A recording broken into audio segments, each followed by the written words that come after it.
Hello, and thank you for joining the GlowBiotics webinar today. I understand that we had a few little problems with the link that was sent out, and I apologize for that. We're going to give it just a couple minutes here before we start, so those that received the wrong link are able to now log on, because the new link was just sent to them a few moments ago. And I apologize for the inconvenience and the mistake, but we will get started here in just 1 minute.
Okay, we're going to get started. I want to thank you again for joining us for the GlowBiotics Skin Cancer Awareness and Prevention as well as Treatment webinar. Today we're going to be talking about this topic. May is, of course, Skin Cancer Awareness Month, so it's very relevant to what's going on right now and just in time to prepare us for the summer months. So I'm going to go ahead and get started.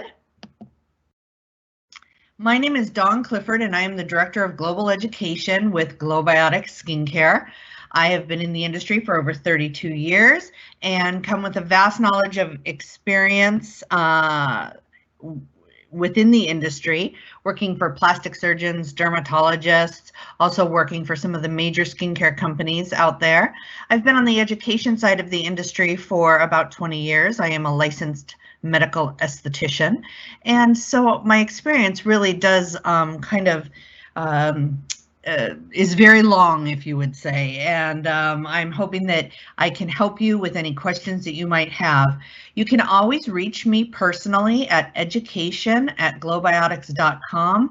I'm more than happy to always answer your questions regarding products and ingredients and protocols, and even help you with regimens if you would like. So again, that email is education@globiotics.com. So I just wanted to give you a quick introduction of the philosophy of Globiotics skincare before we dive into the skin cancer topic.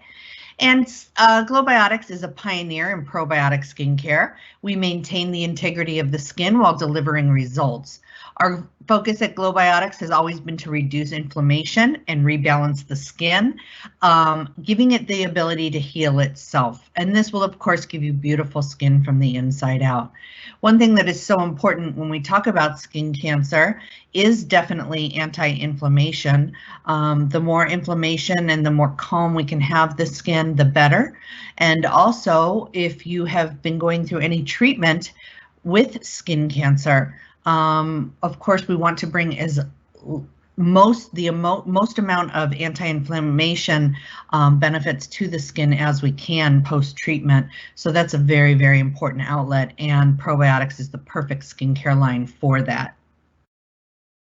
So I thought we would start by talking about a few statistics regarding skin cancer. Skin cancer is the most common cancer in the United States as well as worldwide. The latest statistics, according to the American Academy of Dermatology, AAD, is that 1 in 5 Americans will develop skin cancer by the age of 70. That's a pretty scary statistic. More than 2 people die of skin cancer in the US every hour. Having 5 or more sunburns doubles your risk for melanoma. And when detected early, the 5-year survival rate for melanoma is 99%. So as we talk today, we were going to be talking about not only self-examinations, but visiting your dermatologist. And I'm going to give you the ins and outs of what to look for on your skin, on your clients and patients' skin. It's very important that we, as professionals, are able to recognize something when it looks a little suspicious on the skin. Now, for those of you who are licensed estheticians and listening today, of course, it is not within our scope of practice to diagnose irregular growths on the skin. We can recommend for that client to go to the doctor. If you are working in a physician's office and you are a dermatologist, obviously, or a physician or a nurse practitioner, it would be your place to then, of course, be able to recognize these skin irregularities. A few more statistics. Research estimates that non-melanoma skin cancer, including basal cell carcinoma and squamous cell carcinoma, affect more than 3 million Americans every year. It is estimated that 192,310 new cases of melanoma, which would be 95,000+ cases of non-invasive and 96+ cases of invasive, were diagnosed in the year 2019. These are pretty high statistics, very scary when you think about it, and gives us even more reason as professionals to be able to make those recommendations to our patients and clients. So we're going to start today with what to look for in the skin. The first step begins with self-check. No matter your risk, examine your skin head to toe once a month. It's very important to identify potential skin cancers early. Take note of existing moles, lesions, growths, or changes. So I actually do this on a monthly basis on myself, because even at my age, at 55, when I was 42 years old, I actually had melanoma removed from my back. I was very lucky and they got it, and it was very successful. I caught it very early. But one of the biggest, or I should say most common questions that I get often is, how old do you need to be to start doing self-checks? And although melanoma is very uncommon in children, it has been found. I really don't believe in putting an age on something like checking for skin cancer and skin growth irregularities. I think they should definitely begin as a teenager. They can begin even younger if you're a parent and you want to check your children or make the recommendation to your patients or clients.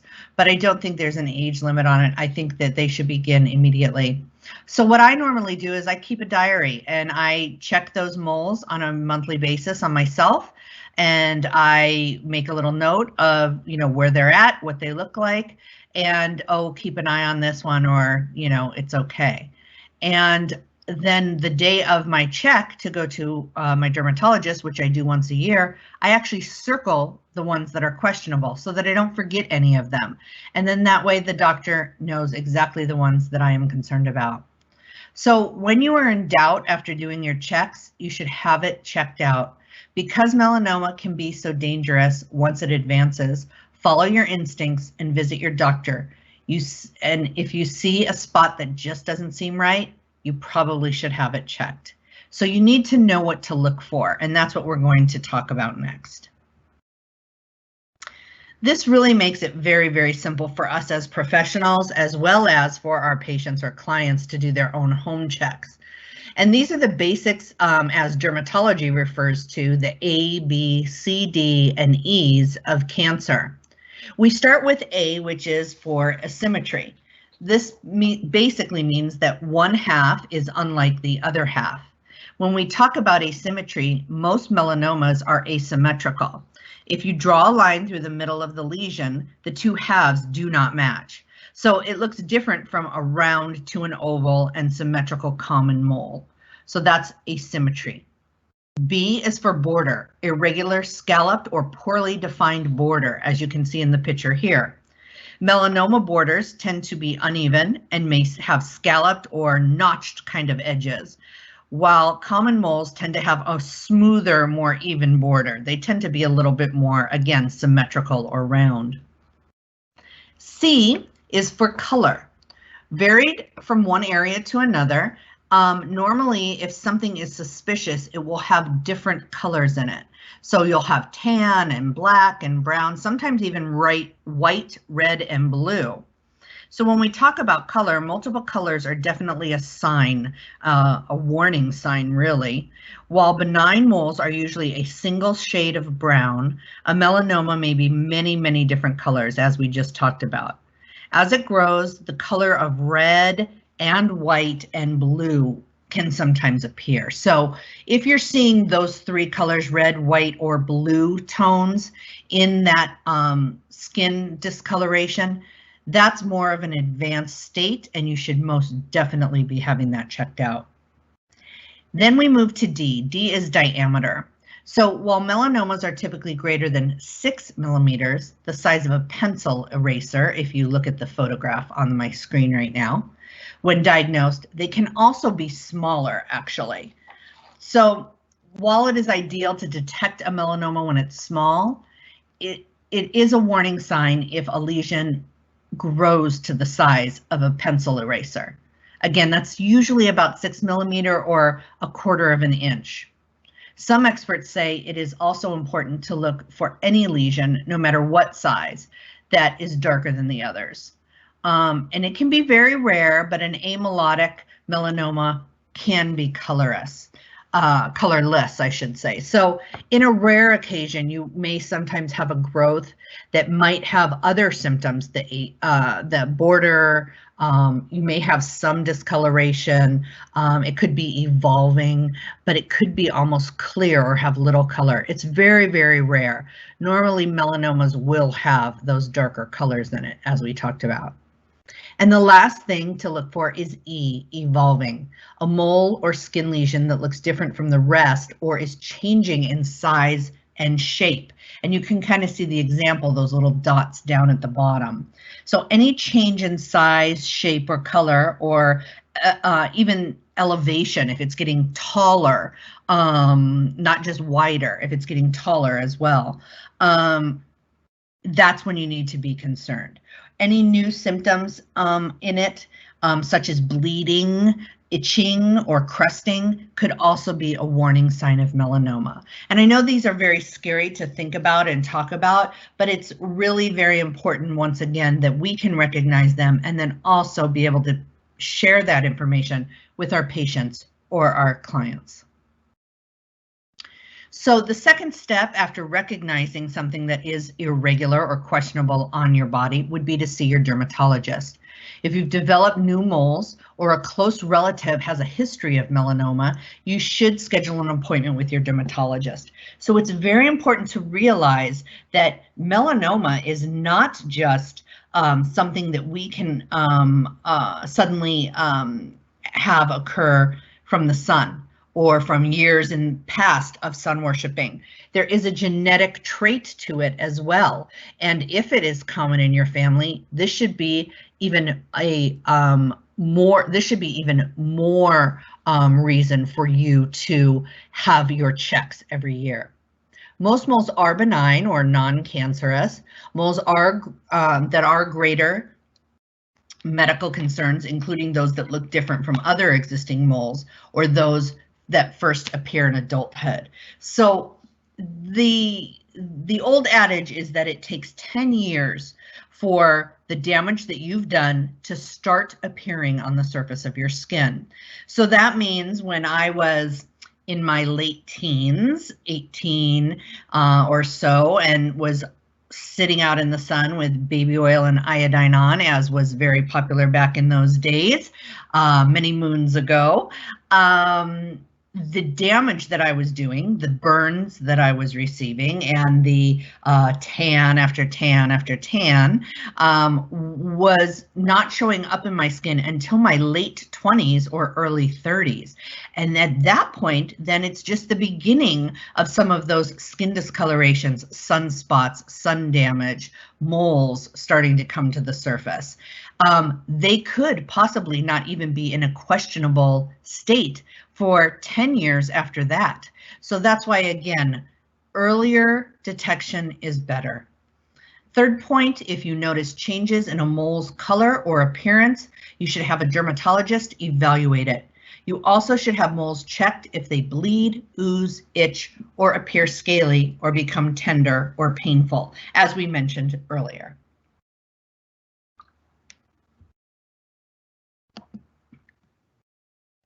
So now we're going to look at types of skin cancer. We've talked about kind of what to look for and how to be aware of what's going on in your skin. But this is such a great graphic that I had to share it with you because it really shows the depth and the kind of the structure of the skin cancer on the skin itself and how deep it actually goes into the skin. So there are three main types of skin cancer and each have their own distinct symptoms. We will be talking about those on the next few slides. All of them should be taken seriously and need to be checked out and treated by a dermatologist. So don't just think that because you might have a squamous cell carcinoma, which happens to be very superficial, that it doesn't need to be checked by a dermatologist. It does, because if you look at the graphic at the top of the screen, you will see squamous cell, basal cell, and melanoma. Even squamous cell has the ability to go very deep into the dermal layer of skin. Of course, this is even more dangerous because once it gets into that live, if you will, layers of skin where cellular activity is going, we can get the spread and reproduction of those cancerous cells. So when we talk about the three different types, as I said, we have basal cell carcinoma, which is the most common and most commonly seen and diagnosed. Squamous cell carcinoma, which is the second most prevalent, a little bit more superficial, usually can be frozen off, or if it has evolved deeply, it can be taken off with surgery. And last but not least is melanoma, as we've been talking about mostly thus far today. And this is definitely the most dangerous type of skin cancer, oftentimes for several reasons, because it does go so deep into the dermal level and can even travel to adipose tissue, and because it is very commonly cancerous, not just a benign lesion. So here's some photos and a little bit of statistic on each of these different types of cancer. Basal cell carcinoma is the most common form of skin cancer, as we mentioned. About 4 million cases are diagnosed in the US every year.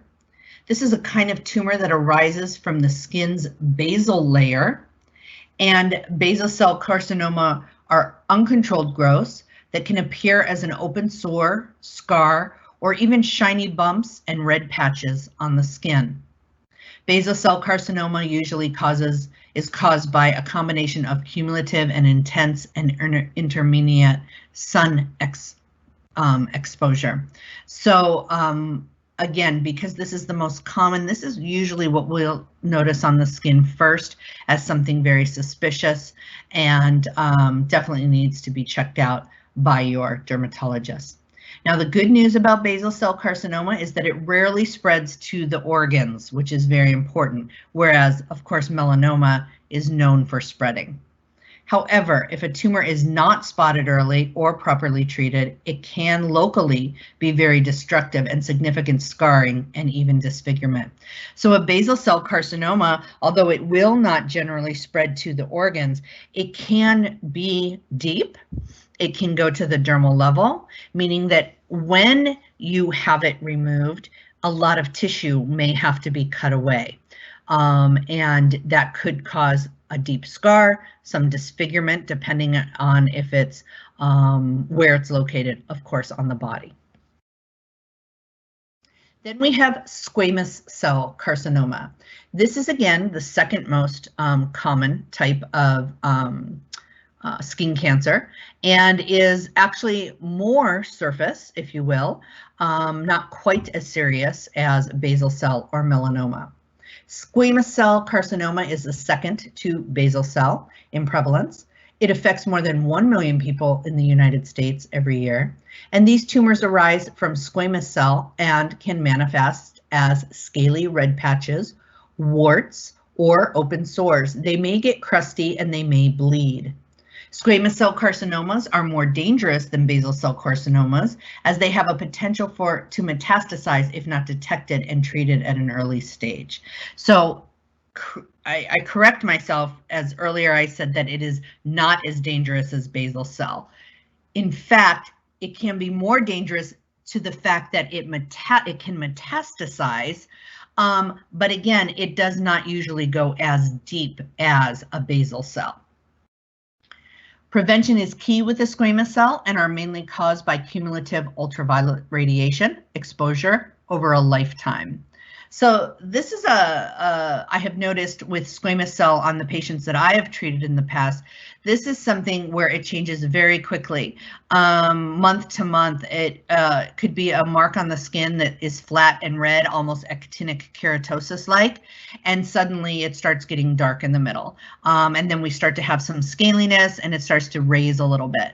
I have noticed change with this kind of a skin imperfection much more quickly than basal cell or with melanoma. And for me, it was a little bit easier to detect when I used to work with patients in the office. And last but not least, we'll talk about today melanoma. Melanoma is the best known skin type of cancer, if you will, and the most dangerous, definitely, form of this disease. It arising from pigment producing melanocytes, and melanomas can become very hard to treat and even become fatal. If cancer is caught early, a patient has an estimated 5-year survival rate of 99%. And that's the blessing here, but only if it's caught early. What you're looking for primarily when you see a melanoma is that the majority of them appear black or very, very dark brown. They can also appear pink, white, red, blue, or purple, as we talked about earlier. They can also be a genetic component, as we talked about. It's not just due to UV exposure and damage. People whose first-degree relatives have had melanoma are at far greater risk of developing this disease. Habits in the sun are just as important. Intense occasional UV exposure that leave you with a sunburn can also trigger tumors. On average, a person's risk of melanoma doubles if he or she has had more than 5 sunburns. Generally, melanoma is something that we see on fairer skin, and it is much more common to be detected in a fairer skinned person, but that is not to say that it cannot happen to your Fitzpatrick's 3s, 4s, 5s, and 6s as well. So again, no matter what the skin color, what the Fitzpatrick, following a monthly self-exam and a yearly exam with your dermatologist is of the utmost importance. So treatment options. There are many treatment options currently available. I broke these down just by name, just so that we could talk about a couple of them. There's too many to really sit and talk about in depth here today. But basal cell, when we discuss basal cell, there's many things that can be done. Mohs surgery is probably the most common that is currently being done when a surgery needs to take place for an irregular skin abnormality, I should say. And Mohs surgery, if you're not familiar with it, is when the physician actually starts taking away layer by layer biopsies from that abnormality. And one layer is taken, it's taken to a lab. This is all done while the patient's in the office or in the surgical room, and it's analyzed. And with active cancerous cells, then they go back, they take a little bit deeper, another layer, same thing. The biopsy is then analyzed. Then if they have to keep going, and this has actually become the Cadillac, if you will, of surgery on skin abnormalities when it comes to skin cancer, because this will allow, instead of just taking out a very deep portion of skin initially, us to take layer by layer and analyze and see if there is active cancerous cells as we go, hopefully leaving us room for less disfigurement when the surgery comes to an end. There can be radiation therapy, again, depending on the degree of the active live cancerous cells that are found. Photodynamic therapy is another technique that is often used. Cryosurgery, laser surgery, topical medications, oral medications for advanced basal cell carcinoma have also been prescribed. When it comes to squamous cell, excisional surgery, Mohs surgery, cryosurgery, again, you're seeing some of the very same type of treatments that they do for basal cell here under squamous cell. Normally, again, because basal cell does not metastasize generally to the organs, whereas squamous cell can kind of spread a little bit more, but not quite as deep. It's very interesting. We have more of a surgery here than we do maybe oral medications and things like that. And then it comes to melanoma. And when we talk about melanoma, it definitely is surgical removal of the melanoma, immunotherapy, targeted therapy, chemotherapy, as well as radiation. Again, this is very dependent on the area, if it has spread, if it has gone into the lymph glands, the lymph nodes, etc. So there's many ifs, ands, or buts when it comes to melanoma and the treatment, but these are just some targeted treatment therapy that are discussed readily. So then that takes us, of course, to prevention. And what can we do to prevent this from happening? I mean, my first, of course, indication would be to tell you to stay out of the sun. But for us to be able to tell our patients that and our clients that is much easier said than done, especially now with this current situation. Everyone's itching to get back out and enjoy before it gets too hot out there after being cooped up in the house for so long. So I think prevention is something that all of us should be preaching, most definitely to our clients and patients as we start to have them coming back to our facilities. So the importance of SPF, sunscreen is the most effective way to protect your skin from sun damage and skin cancer. Always looking for broad spectrum formulations, meaning it protects from both UVA as well as UVB. So when it comes down to it, do we really understand what SPF is and what is it? You know, how many of us have patients or clients who come in and want us to explain to them what the difference between a 15, a 30, and a 50 is on sunscreen? So I've broken it down here over the next couple slides, and this might help you a little bit more. Just so you know, all of the statistics that I've pulled today are from either the American Academy of Dermatology, the AAD.org website, or the SkinCancerAwareness.org website. So both of those websites are very, very helpful when researching and if you need any further information. So SPF measures sunscreen protection from UVB rays. Those are the kind of rays that can cause sunburn and contribute to skin cancer. Well, what's not known, I should say, is that SPF does not measure how well a sunscreen protects from UVA rays, which are also damaging and dangerous rays. I'm sure you've all heard the UVB, B for burn, UVA, A for aging. So yes, that's a very true statement. Those burning rays are the rays that can travel thermally very deep into our skin and what generally are responsible for that deep-seated skin cancer and skin irregularities. According to AAD, it is recommended to use sunscreen with a sun protection factor, that's what SPF stands for, sun protection factor, of at least 30, which will block 97% of the sun's UVB rays. Higher number SPFs block slightly more than the sun's UVB rays. But no sunscreen can block 100% of UVB rays. So even those sunscreens that we have out on the market that are 100 and higher of SPF number, they cannot protect 100%. So knowing how these numbers work is very important when it comes to sun safety. It's not always an exact science, but this breakdown I'm hoping will help you a little bit. An SPF 15 should keep you safe in the sun and prevent burning 15 times longer than unprotected skin. That's what the number basically means. I'm going to break it down even further for you. This means that an SPF 30 sunscreen should extend this time 30 times. That's what we think. Again, this is not an exact science, unfortunately, and everyone's skin reacts differently to the sun and as well differently to different SPFs. So this number will be different for every person. If you can go out into the sun with no SPF for 10 minutes before you start to see a color change on your skin, and by color change, for some people that might be red, and for some people that might be tan.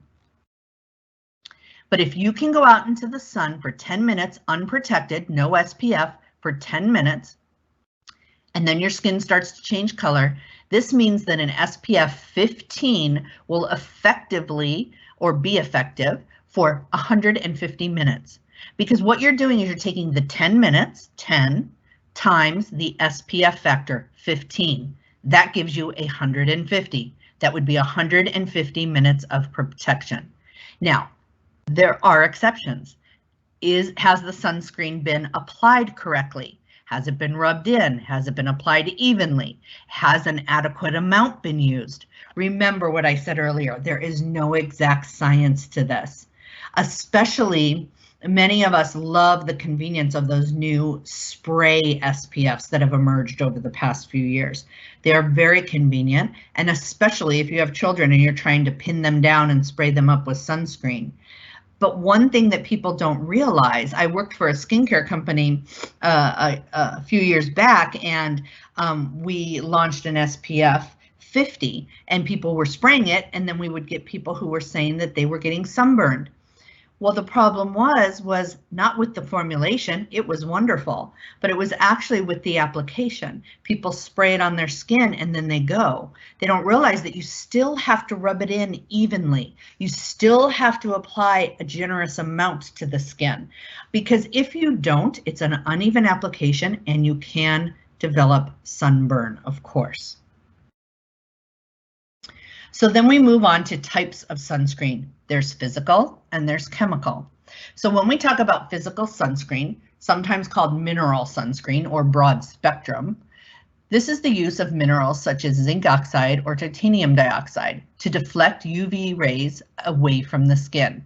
These formulas literally sit on the surface of the skin and block or scatter UV radiation before it can penetrate the skin.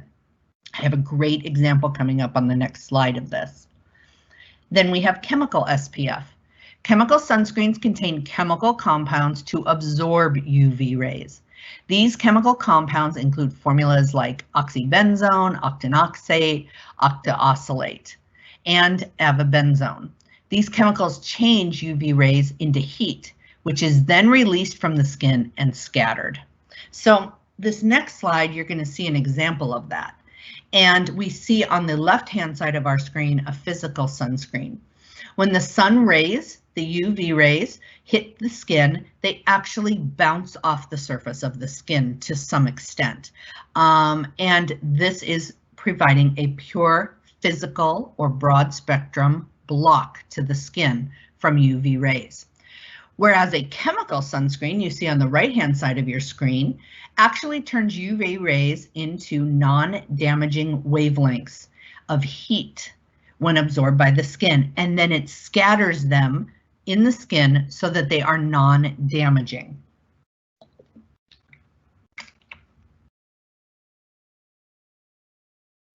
So there are pros and cons to both physical as well as chemical sunscreen. So I thought we'd talk a little bit about these today. The pros of physical sunscreen are that they offer protection from both UVA and UVB rays. They are safe on babies and during pregnancy. Your skin is protected from the sun as soon as you apply it. So in other words, we don't have to apply it, wait 30 minutes, and then head out to the outdoors. You are less likely to become irritated. So they're very, very good for sensitive skin, a zinc or a titanium, especially for those who have heat triggered sensitivities or skin reactions like rosacea, or those who get maybe a little bit of a sun allergy and get the little rash all over their skin. Titanium and zinc usually help prevent that. And they also have a longer shelf life.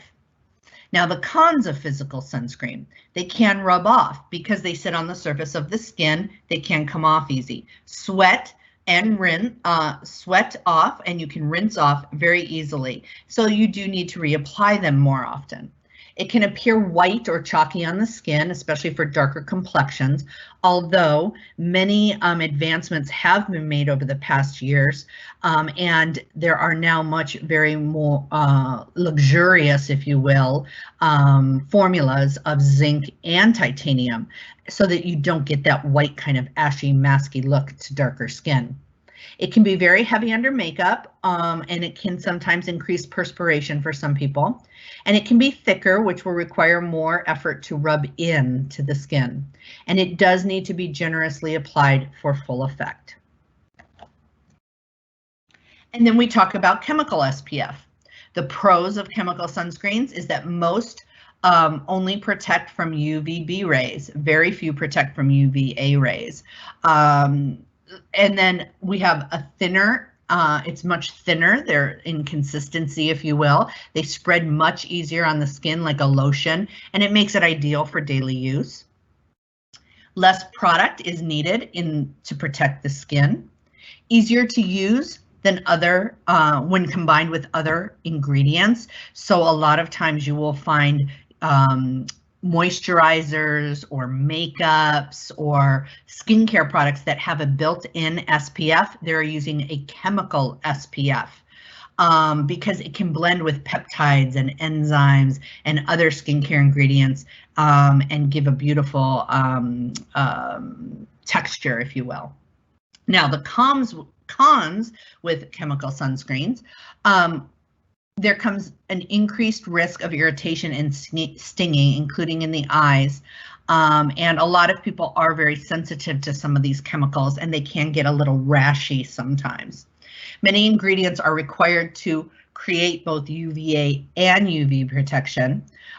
So there are chemical SPFs where we can protect from both rays, but you usually need a much higher SPF to create additional opportunities. And then this also will create more opportunity for irritation and discomfort. They only become effective approximately 20 minutes after application. So this is the SPF that we read about on the label that says apply, wait 20 minutes, and then go into the sun. They have been associated with increased redness for rosacea-prone skin because it changes UV rays into heat, which can exacerbate flushing. Some can also clog pores and increase breakouts, especially for acne-prone skin.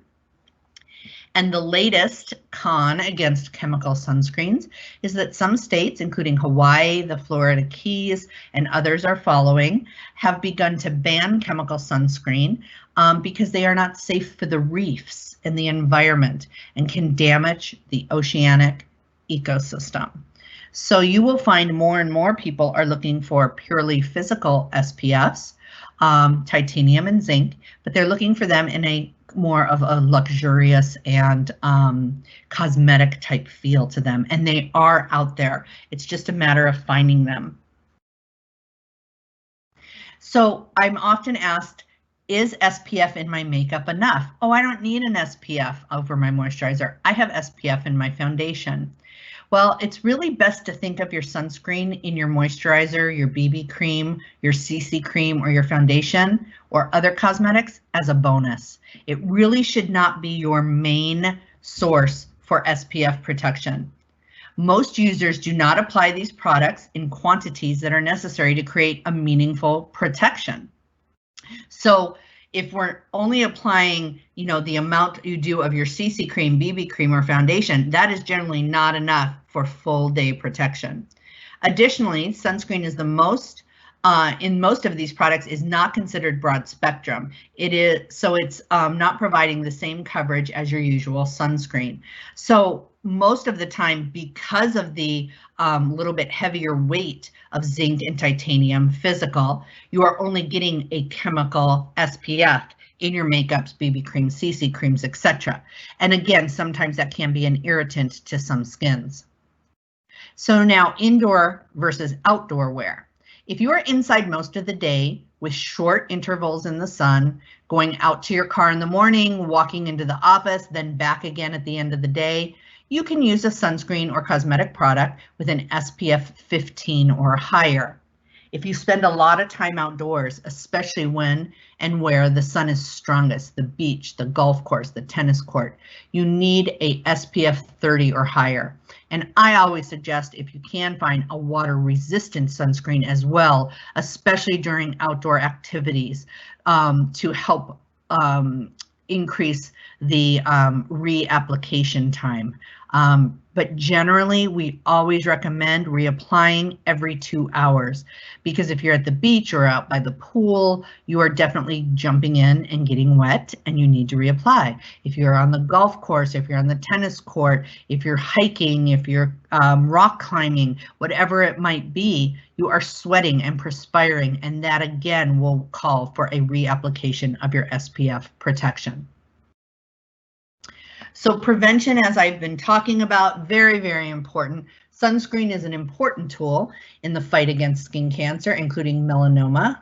1 in 5 Americans, as we said, will be diagnosed in their lifetime. So according to the American Academy of Dermatology, the recommendation is to look for an SPF of 30 or higher, broad spectrum, which means that it protects again from ultraviolet UVA as well as UVB rays, and water resistant. Normally water resistance will be up to 40 to 80 minutes, sunscreen can no longer claim to be waterproof or sweat-proof.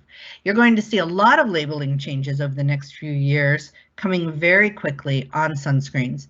Note you will never see sunblock anymore. If you find a bottle or a tube on your shelf in the grocery store or from your professional that says sunblock, it's probably very old because that has been pulled from the market due to FDA regulations, because nothing can block the sun completely.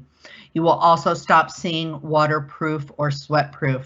You will see water resistant, and that's exactly what it is, because even after being in the water or perspiring, you will need to reapply.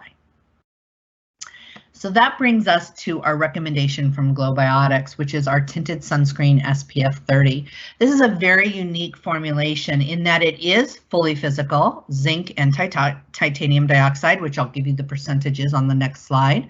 It is an SPF 30, protects against UVA, UVB, and it is full spectrum. It's wonderful. It gives you this beautiful makeup primer feel. It's water-free, it's oil-free, which means it's an anhydrous formula. It's so nice. And we, of course, have our probiotics in it, our vitamins, our antioxidants. It does have a slight tint to it, but this tint absolutely disappears. We have both men and women who use this formulation, as well as all skin coloring, from lightest of skin to darkest of skin, with no problem and no ashy feel. The percentages of actives in this is an 11% titanium dioxide with a 4% zinc oxide. Again, these are the two purely physical ingredients that you can find in SPF. Antioxidants that we offer in this are lycopene, which is actually found in tomatoes, a great antioxidant. We have an ingredient in it called melanosponge, which is actually derived from marine, and it is what actually gives the pigmented minerals in this their color, and it blends, like I said, with all skin types. We have vitamin D3 in here, which is a great vitamin, not only as an antioxidant, but it's also great for sun exposure because it actually helps to cut down on skin irritation and rashes that some people get from the sun. So just some positioning information. As I mentioned, it's an anhydrous formula, both water and oil free, which means it gives more even and continuous protection. I will tell you, I live in Florida and I can go to the beach with this on, and I don't lay out in the sun, but I go and I walk and I'll spend a little bit of time, you know, sitting there and enjoying the sunrise or whatever it might be. And I can tell you, I put this on, and even if I'm sweating from my walk, this product is on my skin. I actually have to come home and use my cleanser to remove it. A full protection with this product. The sunscreen is easily removed though with any of our cleansers. It's very gentle. It can be used immediately post-procedure in your treatment rooms. It does have an interesting formulation of silicone in it that actually acts as kind of a makeup primer, but again, men do not mind this. It doesn't feel like makeup by any means, nor does it too silky feel for them. 100% physical, no chemicals, and a little amount is used. I usually use the size of a dime or less. So I did want to mention to you how probiotics kind of fall into the category when we're talking about skin cancer and we're talking about protecting the skin. And what it really comes down to is a balance. It's all about balance, and that's really a natural protective shield as it is. And if we are balancing the microbiome, the good bacteria and the bad bacteria of the skin, we will have less inflammation. So using a product like our SPF, our tinted SPF 30, is great, especially if you've been diagnosed or going through skin cancer treatments, because it does help cut back on the inflammation. It does help to balance the good and the bad bacteria in the skin. And it also will then help to minimize other skin irritations that are caused by inflammation, like psoriasis, allergies, eczema, dermatitis, etc. And the power of using probiotics in the skin care is that it strengthens the skin, it enhances the skin. In other words, it really helps it to stay very properly hydrated, diminishes sensitivity and redness, as we've been talking about, visibly improves dryness, including tight, uncomfortable feel. Also, it restores the balance and the pH to the skin very nicely. So as a probiotic pioneer, if you will, it's very important that we find a way to actually synergistically work with the skin to drive results. And that's very important to us. So we want to make sure that we are scientifically validating all of the skincare products that we create. And by doing so, we actually extend our testing of our products way beyond many other skincare companies that generally only test for skin irritation and consistency, stability. So we actually run 4 different tests, which is our C3 culture compatibility test, which determines cell toxicity of any product. This would be very important, especially when we're talking about skin cancers and compromised skin cells. The last thing we would want to do is to have another skincare product or have a skincare product on the skin that would add to cell toxicity. MatTek skin test, which actually uses the characteristics of human skin for accuracy and safety of the product. Third-party validation, where we take a group of outside source, actually, company takes a group of people and has them use the products with no name, no information on it, just instructions of how to use it, and gets their validation and their opinion of the product's use. And then, of course, our DNA microarray assay test. We were actually one of the very first medical skincare companies to pioneer the use of this DNA microarray assay test. And this is really very important because by understanding the genes that are expressed when they are exposed to different ingredients or different complexes, we are actually able to create more powerful, more innovative, and more get more validation on solutions for specific skin conditions. And our commitment, we have a pledge to 100% clean, effective skincare. So we formulate with no parabens, phthalates, sulfates, artificial dyes, dioxane, ethylene oxide, propylene glycol, no chemical sunscreen, DEA, TEA, mineral oil, formaldehyde, and synthetic fragrance. This list is growing by the day. We continue to look at our formulations, and if there is any ingredients that have suddenly become questionable within our industry, we definitely make our effort to find a substitute for those ingredients.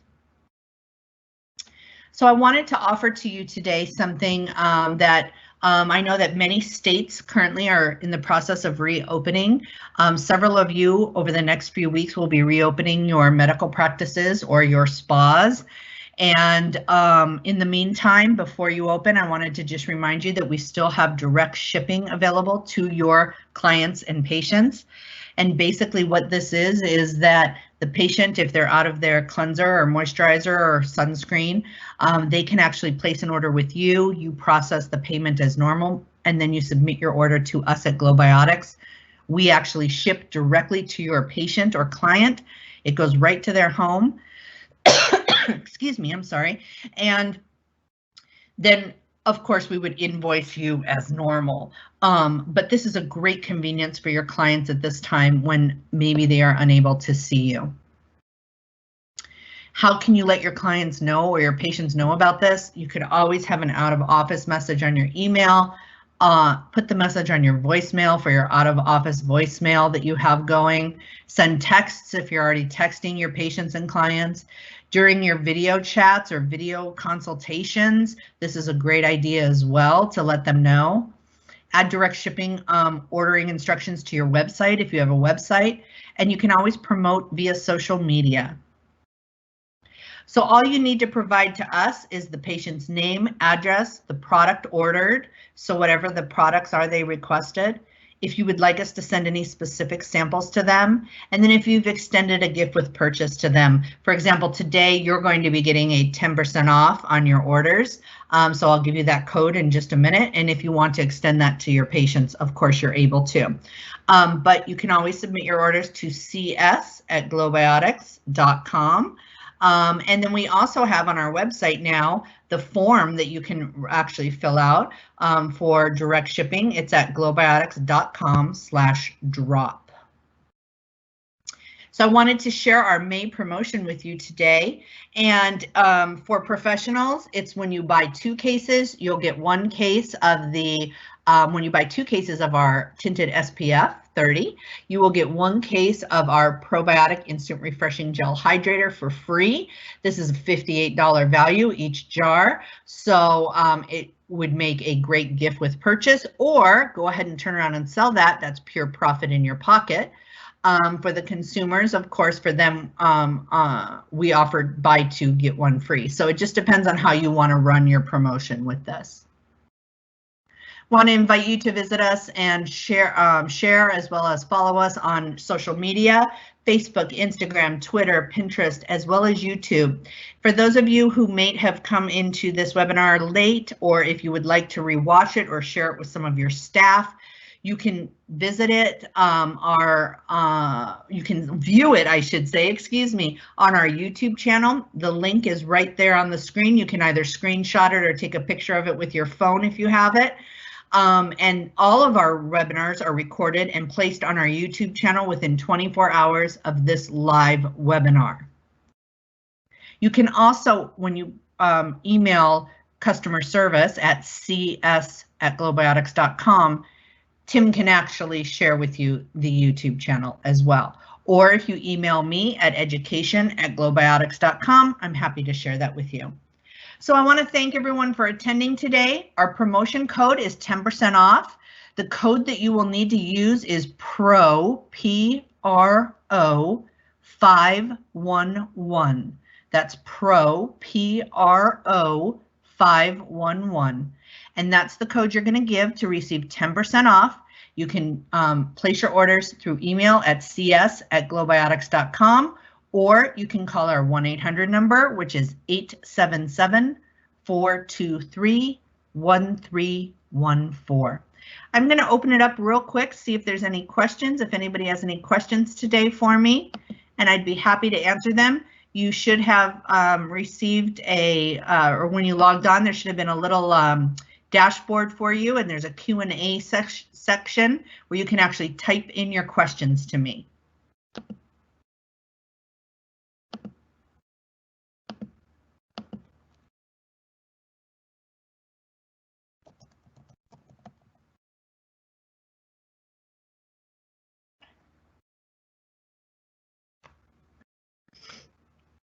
I'm going to give it 1 more minute here, and if I don't have any questions, then I'm going to sign off.